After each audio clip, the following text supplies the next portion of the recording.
that. Yeah, so thank you all for coming to our second meeting for winter quarter. We have a very special guest today, so we can't wait for you to hear from them later. So this is going to be our schedule for today's meeting. Just a couple of things beforehand before we get into the guest speaker today.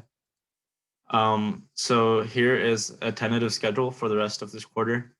Next week, we have an Excel workshop on Thursday. And then for the next couple of weeks, we have some industry speakers come to talk. And then week 6, we'll begin our practice sessions, which is going to be more hands-on with the tools that we've been teaching over the past few weeks and months within Quack.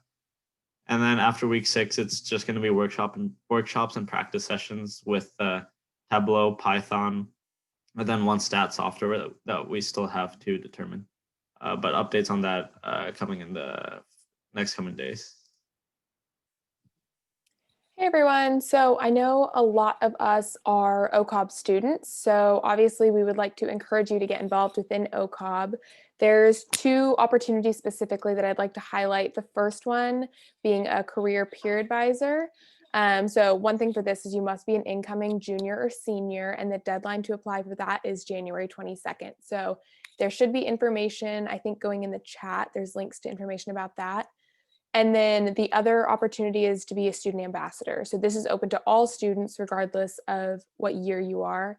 And the deadline for this application is also January 22nd. So make sure you check out those and get involved.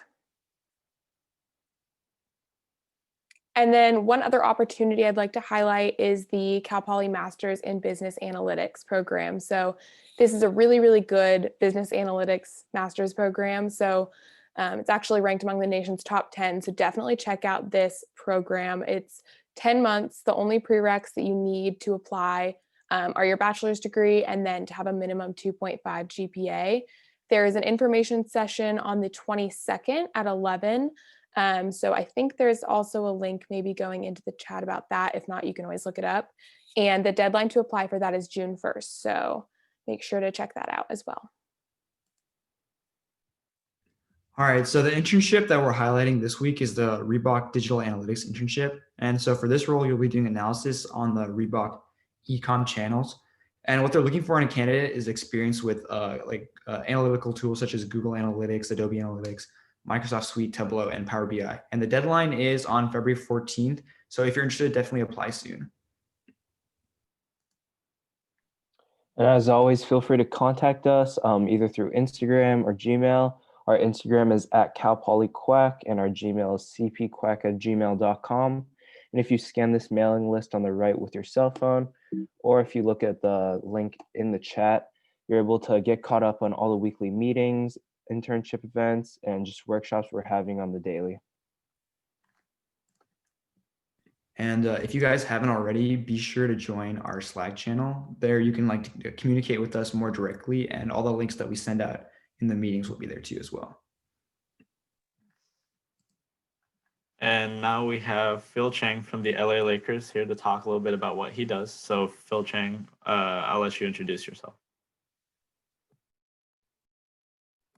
Everybody, my name is Phil. Nice to meet you all. Thank you for the intro, Zuhair. Yeah, so I basically work on the basketball operations department for the Lakers, running the analytics team. If any of you have seen Moneyball, you probably have a good idea of in your head what that means. I'm not Jonah Hill, but basically we try to help the coach and GM make better decisions through quantitative analysis. That's probably the short way to put it. It does involve a lot of basketball. It involves a lot of research and framing things in the right way, which is kind of cool.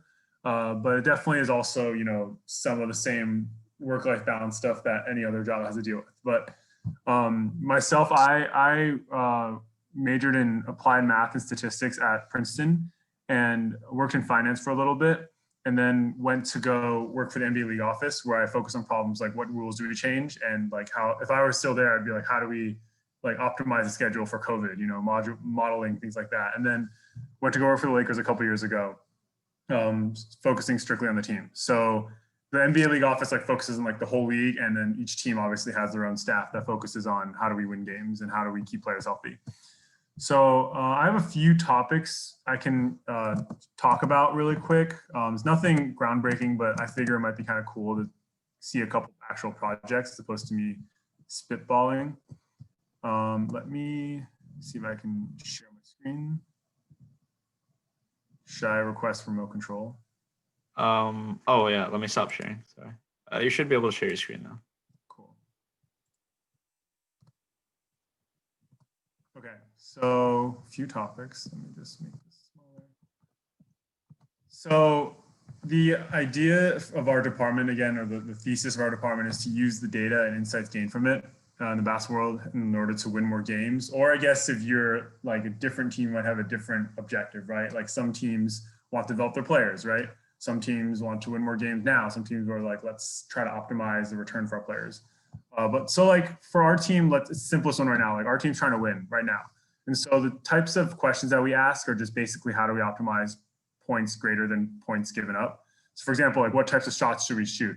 I'm not sure how familiar everyone is with like basketball analytics, but the biggest thing and the most salient thing in the last few years has been like the decrease of the mid-range shot.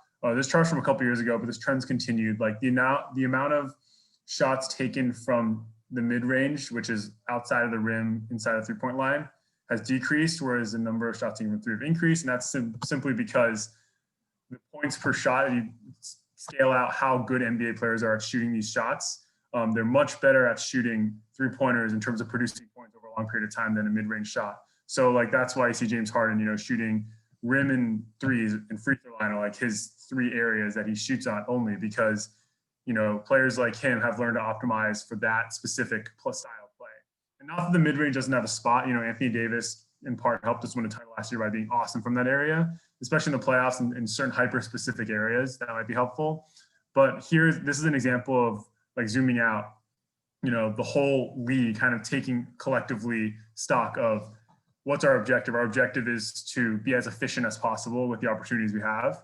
And let's maximize certain areas of basketball to try to produce that objective measure.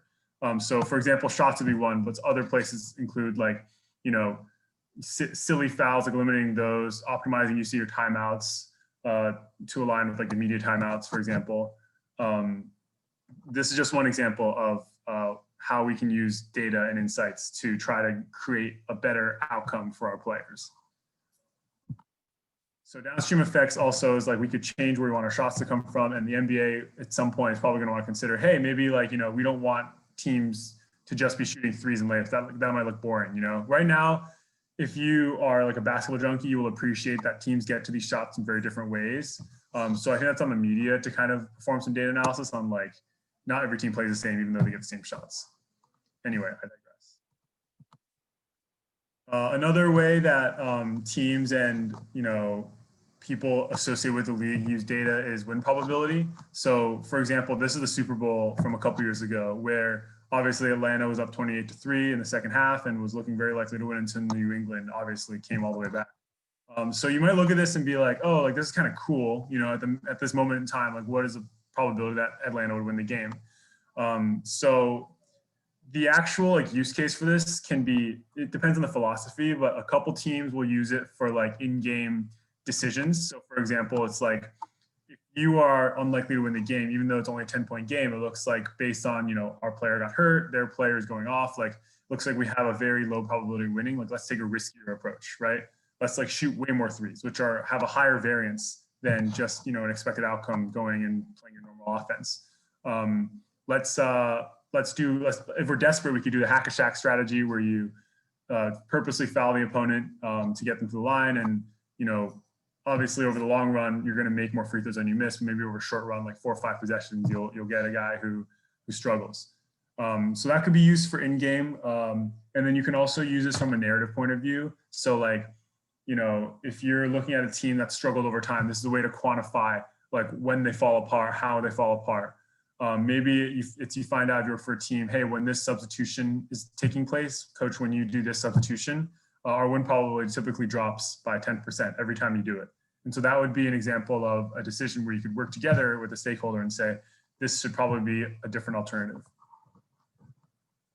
Other topics that our team tackles, obviously the draft. You know, every year players get drafted from NCAA or other amateur leagues or other professional leagues even onto our team. So what's a good draft pick? How do we determine what a good player looks like? Those are all things that you have to consider when modeling. You can use box score stats, you can use age, other features such as like how players from this league have tended to play. So like a player from a league like the Spanish ACB, which is a top division league, might be different than a player coming from, you know, Hodunk Division III college in performance in the NBA.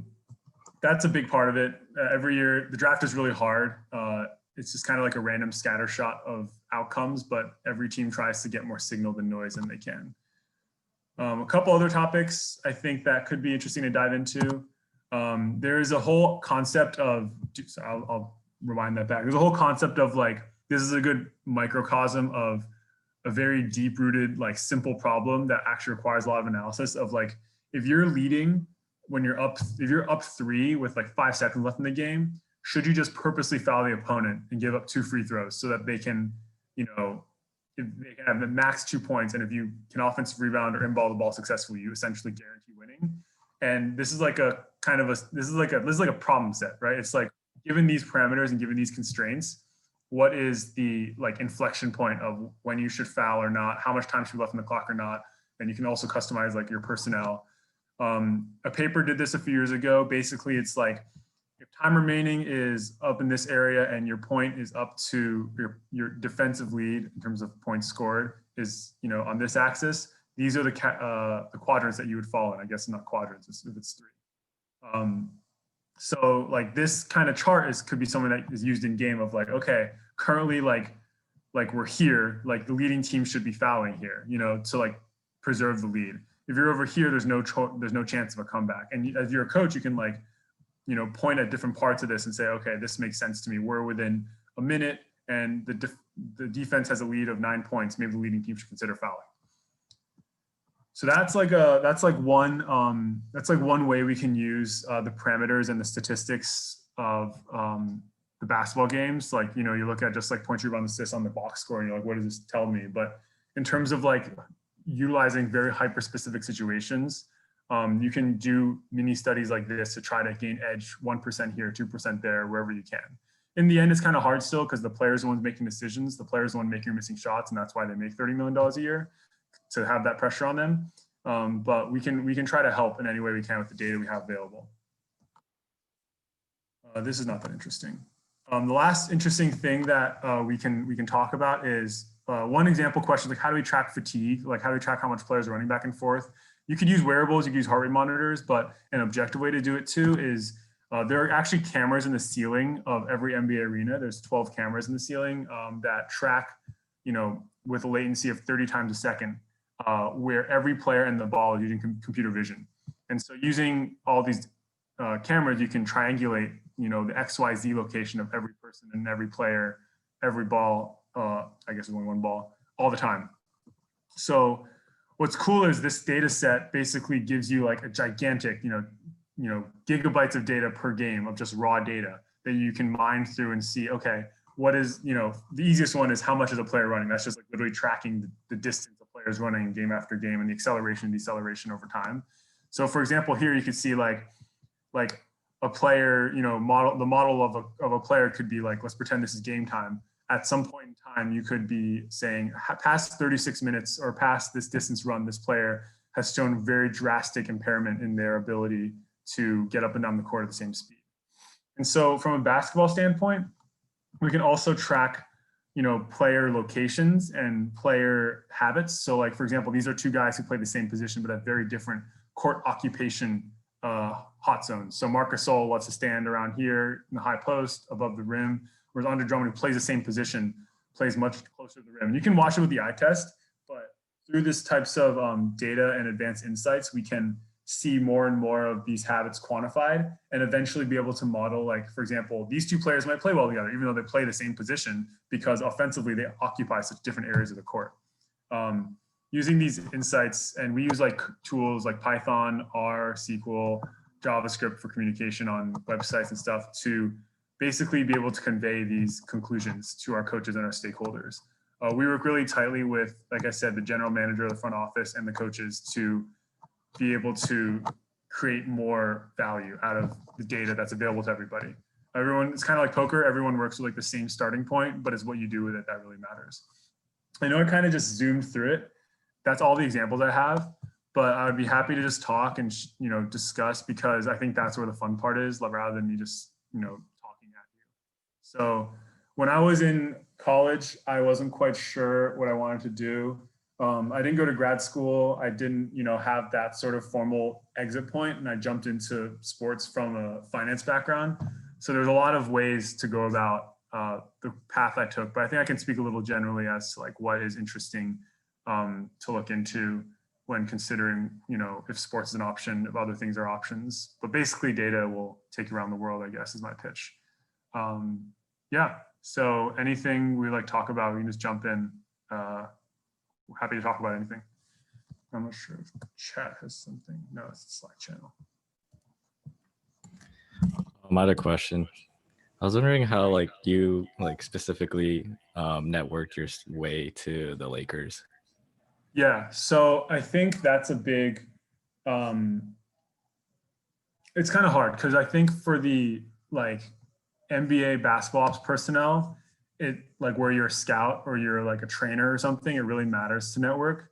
But for analytics specifically, it's more about the work you do. And so what the best time tested advice is, you have to kind of put a couple projects out there in the world, in my field, where it's I am actually interested in basketball, right? I'm looking at, for example, I'm looking at the Nets, new acquisitions and saying how well they fit together. If I was a student or trying to get into the field, my first thing would be to look at their projections and look at basically how I would think about would they be successful or not, and put it out in the world. It's less about networking and analytics, because in the end, your job is not about who you know, your job is about what you can do. Whereas in some other jobs, it's more about who you know, right? If you're an agent, it's about who you know. So for that, I don't know, conferences, going to Summer League during non-COVID times, going to Sloan Sports Analytics Conference is a big one. There definitely is an element of having to know people, but with Twitter and everything, it's more about what you can do nowadays. Do you think, I mean, you said you were working with a NBA league before you got to the Lakers, right? So yeah. Do you think your projects there could have possibly led you into a different sports league or a different sport? Or do you think the projects you do in that specific area would kind of The reason that people love sports as a job so much is just because it's a game. A, it's fun to watch, but B, it's a constrained environment that you have a clear objective goal in. You're trying to score more points. You literally have boundaries, you play between the lines. And that's really easy to, not easy, it's easy to think about optimizing for those things, right? If you're a soccer player, it's easy to think about optimizing maximum chances to score on goal, which is easier than working for a shampoo company and trying to optimize shampoo products. That's just, I think, what draws a lot of people to it. And I think that what I have to say about that is yeah, there's a lot of cross applicability, but it's more about the general frame of mind of working in a constrained world than about the actual sport. There are ideas, right? Soccer is hard to quantify in terms of statistics. So you have to work with a lot more advanced tracking data to say, here's my expected outcome based on where people are literally standing, as opposed to what is he shooting from the free throw line. So those applications can go across fields, not just from soccer, but also to shopping malls. How likely is this person to buy something if they're standing in a line of 5 people in this area when this this thing is this stand of earrings is right next to them? How likely are they to buy something like that? I just think working in constrained worlds is kind of cool. It's not fun to be pushing and being I'm making money and doing this, but I don't know if I could be doing better or worse. Yeah, definitely. You're kind of like a pioneer in that sense of. Yeah, I guess so. Yeah. Was there a project that you did that kind of you think helped you get the position with the Lakers? So my boss poached me. He left the company and poached me. But I think that pretty much any analytics team will ask for past work, or they'll ask you for a project.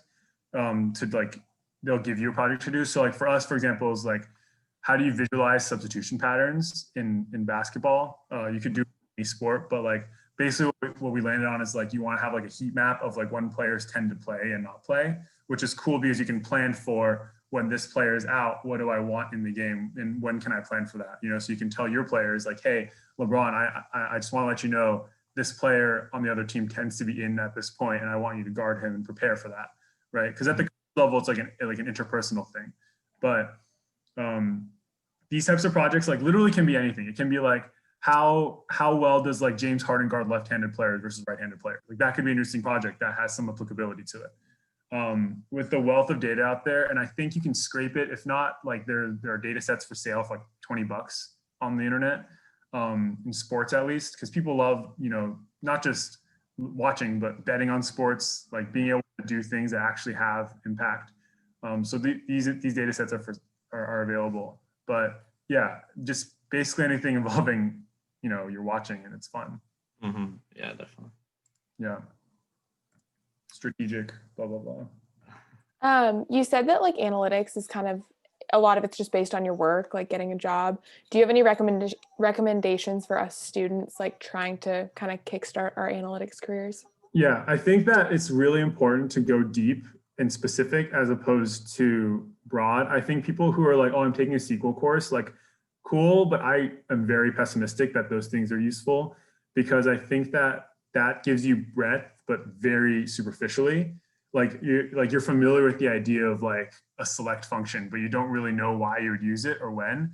And so what I would say is like, if you're interested in like scuba diving, like do like a data project on scuba diving that you think is really cool. And you'll like go deep and deep and deep. And then through that, you'll be able to like, you basically are going to have to like Google your way through like commands you have to do. Like, hey, I have this data set of like ocean currents. How can I transform it to something I'm actually interested in? And then through that, you get like the stacked knowledge of like exploring something to the very bottom, no pun intended with the ocean thing, of like your stack to be like able to say, I can use this stack that I've learned and transfer it to now a different vertical. And that's way more applicable. And when I interview people for work, it's like way more interesting to hear someone say, I went really deep in the scuba diving thing. Let me tell you what I found. And like, for me, it's like, I can hear you talk about something you know. And I'm not concerned, if you're smart, I'm not concerned that you won't learn something. I'm concerned that you don't have the motivation and the resourcefulness to like be able to learn how to do it. So I would say like the biggest thing I wish I'd done more of was like more of these like legit, like what do you find interesting, and then just going to the bottom of it.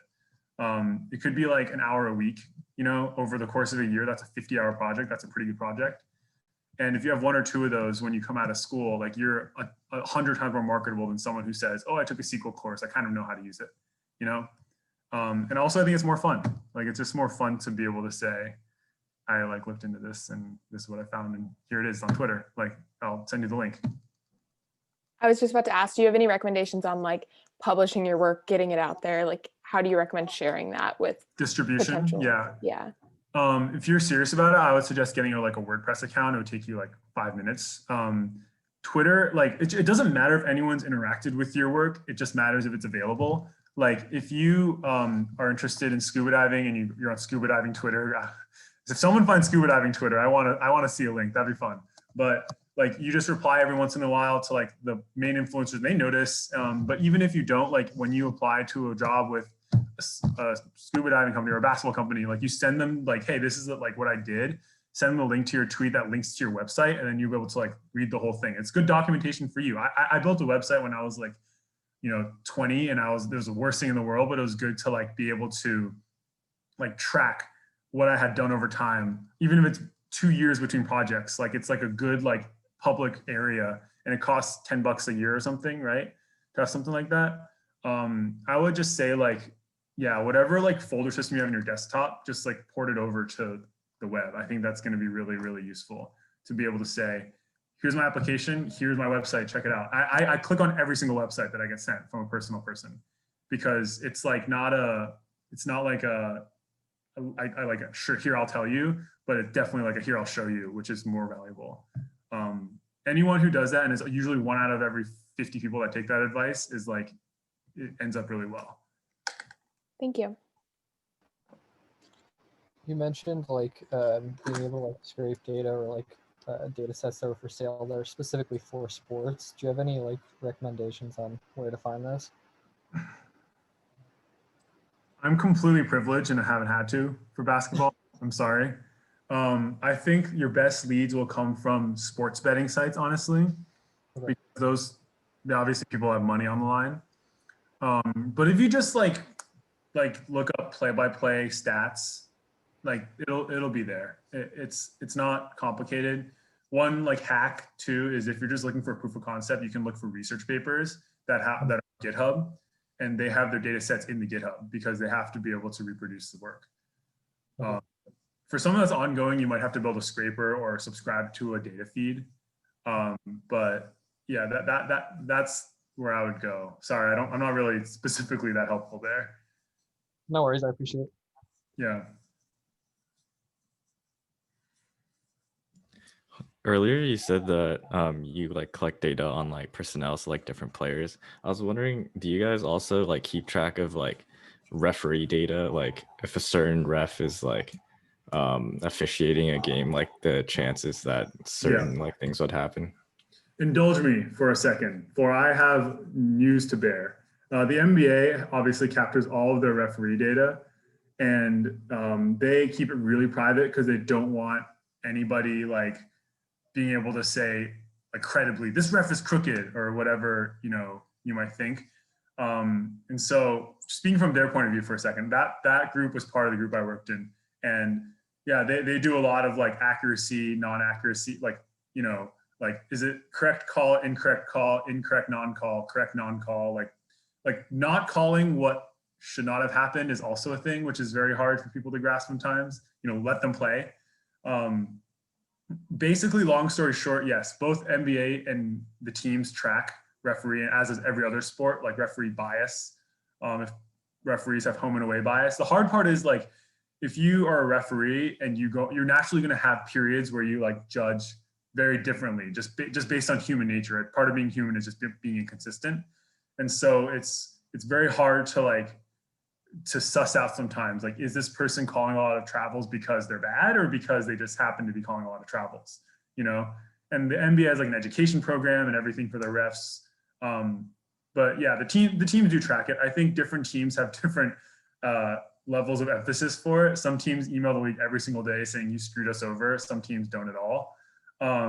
It's kind of a funny process. I know the guy at the Lakers who like helps with that process, and it's like a lot of video, a lot of like slow motion Zapruder film kind of situation. But yeah, the short answer is yes. Yeah. Hi, Phil. So going back to one of your slides on draft picks, on one of the bullet points said cultural fit. And I was just wondering how you take that into account. Like, do you try to quantify that? Are you actually doing analytics on that? Or is that just sort of like on the side has to be taken into account? Has to be taken into account. And I think some teams, I know some teams try to quantify it using like psychological surveys, which is always interesting, because your population is like elite 18-year-old athletes. It's not like the general population.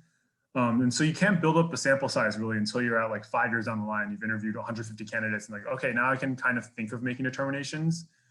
That's more of a feature to consider as opposed to something analytically to quantify. I mean, my ears are open. If you have better ideas on how to quantify cultural fit through data, like give it to me. But data is like an approximation of what actually happened in the real world, right? So data for a psychological evaluation or cultural fit evaluation is going to be unpredictable because humans are slightly unpredictable, right? Like each of you are probably different than when you were 16 years old, and it's 2 years can make a big difference. And people you're alongside, there are reasons why some players are like great players, they just flame out because they were in the wrong cultural situation. It's a good question. Say teams try and with varying levels of success, but I don't think it's a over the top thing. It's the sort of thing where everyone, if a guy culturally fits really well, it's like, oh, we knew it and we like had this method. But if it doesn't, then everyone kind of ignores them. So yeah, that's my answer. Thanks. And then one more question. Like, I guess also going off that, like, how do you feel like your field is going to adapt over time? And then also, how do you deal with maybe players or coaches who are like more old school, who find it hard to adapt to all this new data coming in and changing their style of coaching? So the head coach of the Lakers has been here for a year and a half. He started last year. His name is Frank Vogel, and he historically has been known as kind of a curmudgeonly guy. He's younger. He's not like an old coach, but he's younger. But he has said before, he has viewed himself as more old school. But having been out of the league for a couple of years, he realized he had no choice but to adapt, because the teams that were adapting changes were winning, and you couldn't keep up with them. And I guess that's a really good part about a field that's so tactile and reinforcing as wins or losses, because you can win with like an old school approach, but it's very hard to do so. Very, very hard to do so. And so when you inevitably start, losing, or you get fired, or you have to reconsider your approach, Frank has said, and credit to him, Frank has said, like, I needed to revamp it. As far as like moving forward, I think this data, as it becomes more accurate, as it becomes more widely accepted in the media and in the public and in teams, you're just going to see more and more complementary parts of every decision being made with it. I don't think it's ever going to be the point where it's like robot referees and players who only shoot threes, because you're going to see like a bounce back, because like everyone's human. But I think that's on people like me to try to market that this data is not supposed to supplant your job. It's supposed to help you. It's supposed to help you in an inherently human world, right? So I think that, yeah, I mean, you're going to see more and more in-depth, like random crazy stuff. Our job is not to do like LeBron is the first left-handed player to, shoot 5 threes on a Tuesday. That's not like no one cares, like I know that no one cares. That's more for the media, but we'll have more and more things of like, LeBron, when you do this action, this tends to happen the next play. And like that is, I think, something that can be really useful for players and for coaches and for the media and fans. Fans can, talk about Harden in a more informed manner than they do now, and every player. So.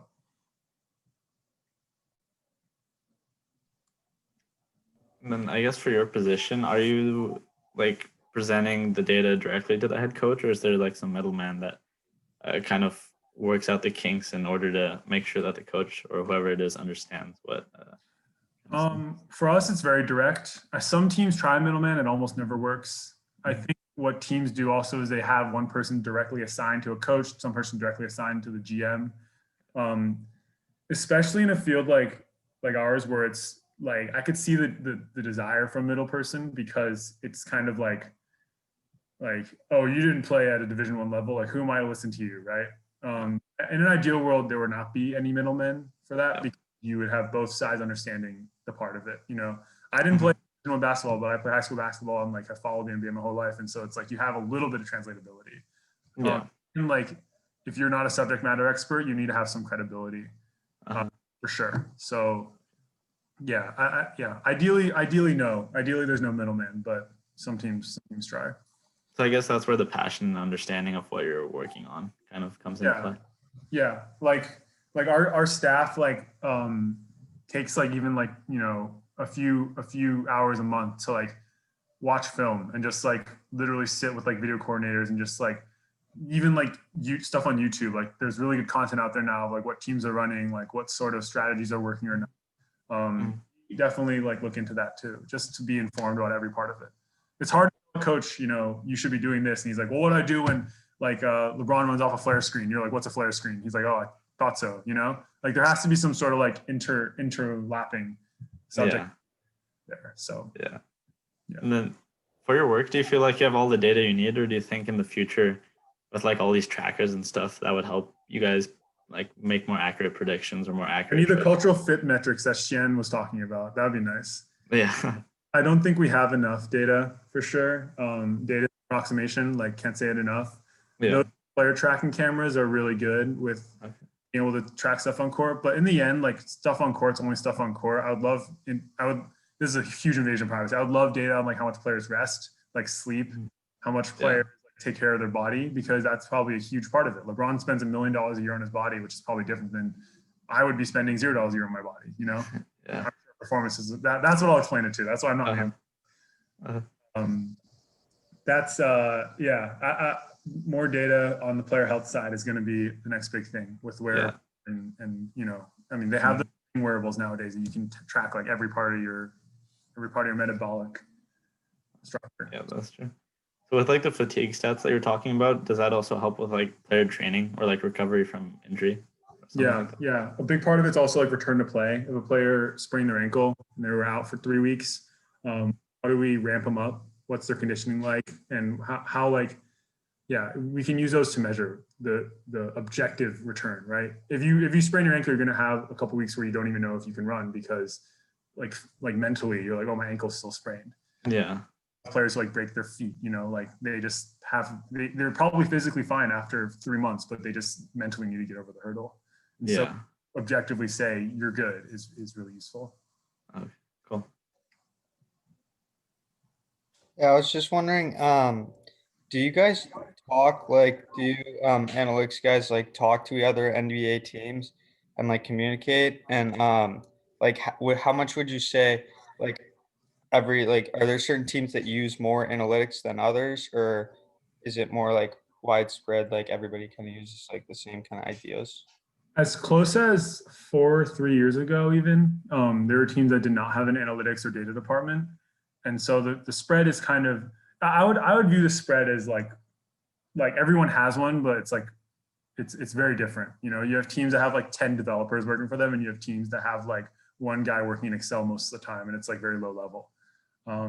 It's hard to build out a team if you don't have buy-in from ownership. And I would kind of view it similar to how teams treat like their management and head coaches. Like you have a big spread on that, but everyone has a head coach, right? Yeah, we talk to teams. I mean, just like professionally, just like knowing people. No one really shares ideas beyond like very high level things just for competitive reasons, which I think is kind of stupid. Like you can tell someone you have a wins projection model and they're like, oh, and it's like, well, it's not like you know how to build it, Yeah. There's a level of like communication, but it's not like every day I'm like pinging Milwaukee saying what's up, Yeah. What like analytical like tools or software do you use like the most frequently, the most often? Yeah, for data analysis and insight generation, it's R and Python are the two by far most common ones. I would view a few more as utility tools that you just kind of have to use, but are like not actually difficult. Like SQLs, never take a course in SQL. Just literally, if you have to use it, and you'll learn how to use it. It's not hard. JavaScript for like web development, Django, like any of those packages that you use for development. I would say you can use stuff like Tableau that are like, drag and drop sort of GUI things. I think the upside on that's kind of limited in some ways because in the end, you're kind of at the mercy of a software. Whereas at least with like script-based software, you can dictate what to do. I would say those two are by far the most common. It doesn't matter which one you pick. I know people who thrive using both. Python's probably a little bit better for general use, and R is probably better if you're like really deep in the weeds statistically. But I would say, I would say like maybe take an introductory course, but if you're gonna learn them, just pick a project and go for it, and you'll learn how to do it on the way. I think that's by far the easiest way to do it. Easiest and most useful. Yeah. I'm just curious, what are the analytics behind teams like going small, especially like the fourth quarter in the playoffs? I think the huge generalization. I think the generalization is that offensively, skill matters more than size at this point, which is like where you see the Warriors playing with Draymond at center. Like they obviously thought that surrounding him with skilled players would be more useful than having a lumbering 7-footer out there. I don't totally agree with in the playoffs. Sometimes you need, ideally you'd have skilled and big players. Like our team is really good because we forget LeBron is 6'9" and Anthony Davis is 7 foot, and they're also incredibly skilled. Like they would be good players if they were 5 inches shorter. I think teams that tend to go small, this kind of refers back to like the win probability thing I talked about earlier. When they have bigger players and their small guys are more skilled, to just increase the variance. They know that they're not as good and they need to generate more and more variance, and they're going to basically bet that any defensive shortcomings are going to be limited by the fact that their offensive variance is going to be higher, and half the time they'll swing against them and half the time they'll go the other way. And if you look at some teams that have done that in the past, especially like in recent years, I think you'll see a lot of those teams tend to be teams that are not confident in their ability. Warriors aside, they're like, they were so good a couple years ago. that I would say like it's similar to like football going with like all wideouts, you know? I was wondering, like, how do your projects and what you do change, like as the season goes on, whether that's during the season, the playoffs, the bubble, or like the off season?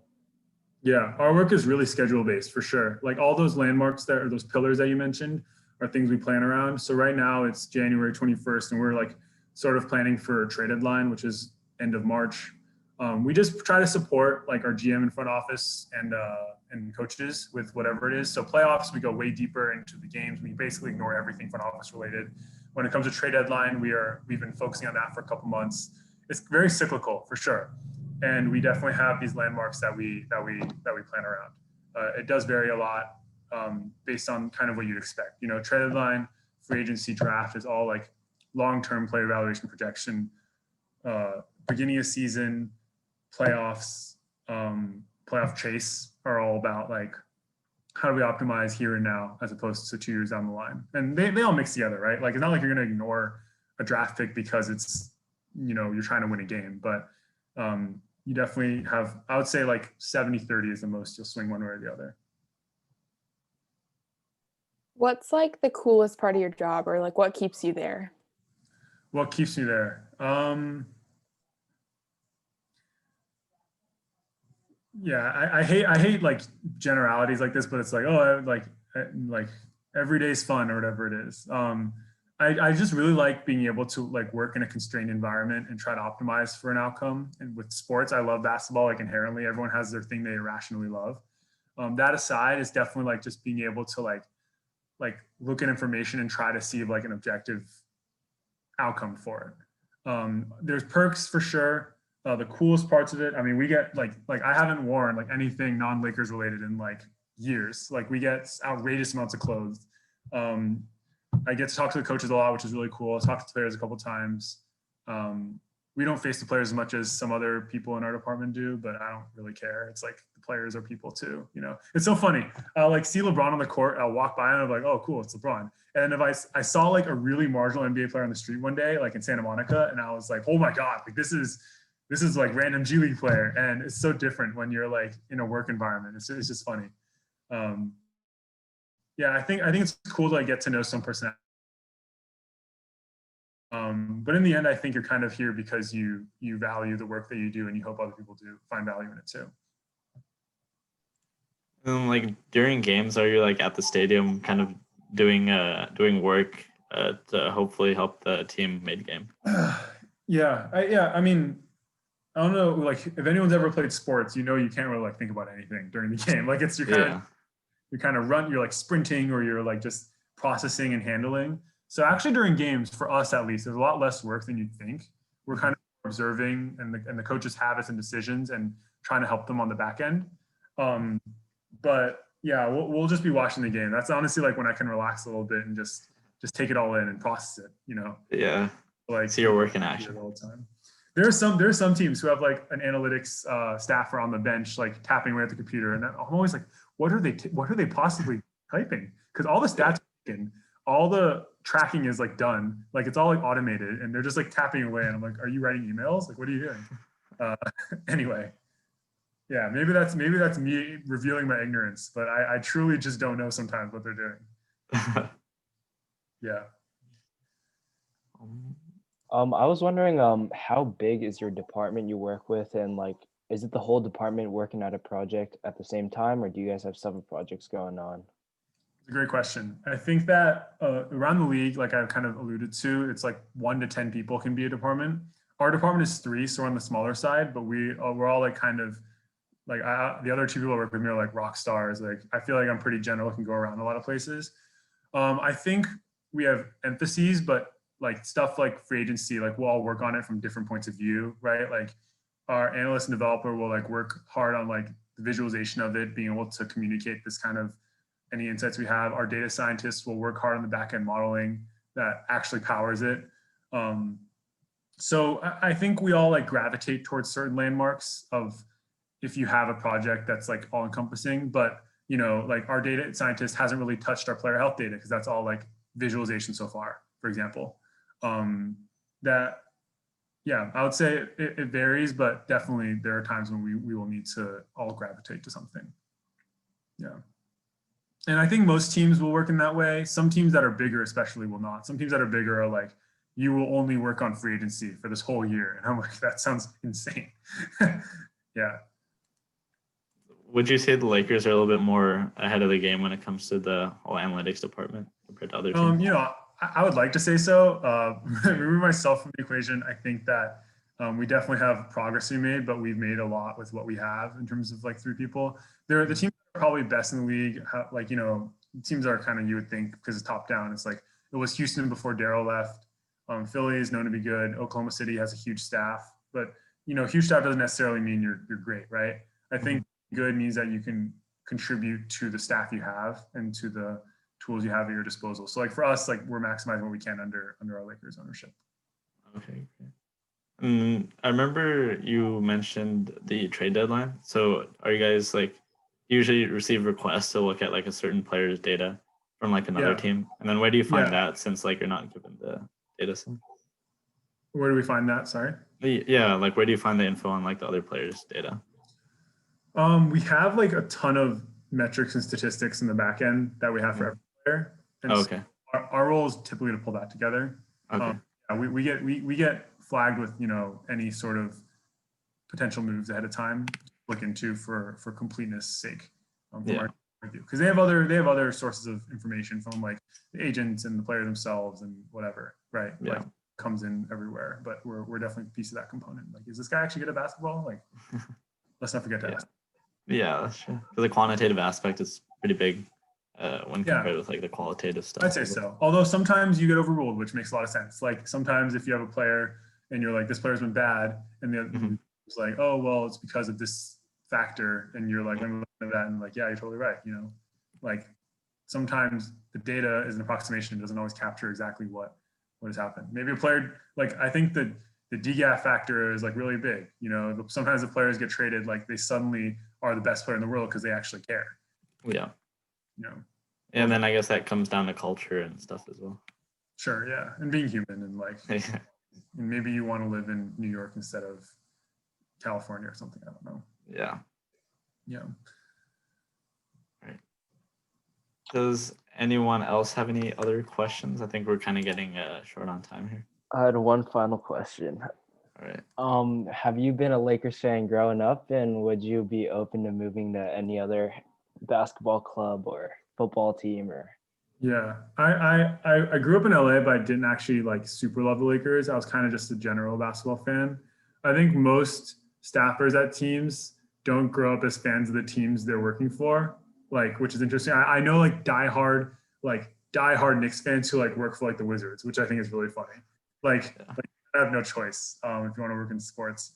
I think at some point you do view it as a job, which is kind of sad. You know, you take away a little of the romanticism of it, but I think it's definitely outweighed by the upsides. Yeah, I think most people would be open to other teams. It's a matter of like professional development at that point, you know. Yeah. I feel like that's kind of like being a player too, because I feel like most players don't end up playing for the team that they grew up watching. So yeah, most players don't end up. Yeah, most players like, you know, and even if you are like Lonzo Ball was like a huge Laker fan growing up, and he kind of has to live with the fact he's not a Laker. So yeah, that's true. Yeah, it's sad business. Anyway, anything else? What are you all interested in? Yeah, I have one question. I was just wondering if you could guess what jersey I'm wearing. An Adidas jersey. I mean, that's got to be like 2014 or something. Is it Kobe? Like, No, it's not Kobe. All right, what number is it? Can you tell me a number? I mean, you'll probably get it if I tell you a number. Is it Artest? Is it 37? No. Is it Powell? Is it 16? No. No. Okay, I'm just gonna go down the rabbit hole. Shannon Brown. No. Lamar. No, you're naming a lot of his teammates though, but not him. Sasha Vujacic, the machine. No. Ramon Sessions, Luke Walton. Is it like a well-known player? Yeah, it is. You're naming a lot less popular players. Andrew Bynum, DJ No, Benga. no, no, DJ Benga. Give no. me a year range, like 2010 to 2000. Yeah, so he's on the 2010 champion team. Oh, The okay. 2009, he was on that team. 2010. Who? Who is it? Derek Fisher? Yeah, it is. Nice, nice. I was Yeah, surprised well, you named a lot of other players before. Yeah, I'm sorry. I guess that was me showing off. Yeah. I was research thinking you were something really obscure. Derek Fisher, coach and GM of the LA Sparks. Yeah, I'm failed coach of the Knicks. Yeah, Yeah. unfortunately. But best meme in history with Lance Stevenson. When he popped up. Yeah, exactly. That was pretty funny. Very cool. Cool. I hope this was helpful. I hope this was interesting and useful. Yeah, definitely it was. Yeah. Yeah. Because the quantitative analysis concentration kind of has, we have like a required R class that we have to take. And then there's also some optional Python and SQL courses that we can take too. So I feel like for people that want to get into this field, I think taking those classes is a good start. But like you said, kind of doing that work on something that you're interested in kind of propel you into a career. Yeah, I think that's by far, again, like the most, like the best possible thing. Like just to take a data set and make actual conclusions out of it is cool. Because I mean, quantitative majors, like for better or worse, you have the rep that you like can't talk. You know, you're like and you can't communicate, which is so not true, right? Like show that off is proactively is really useful.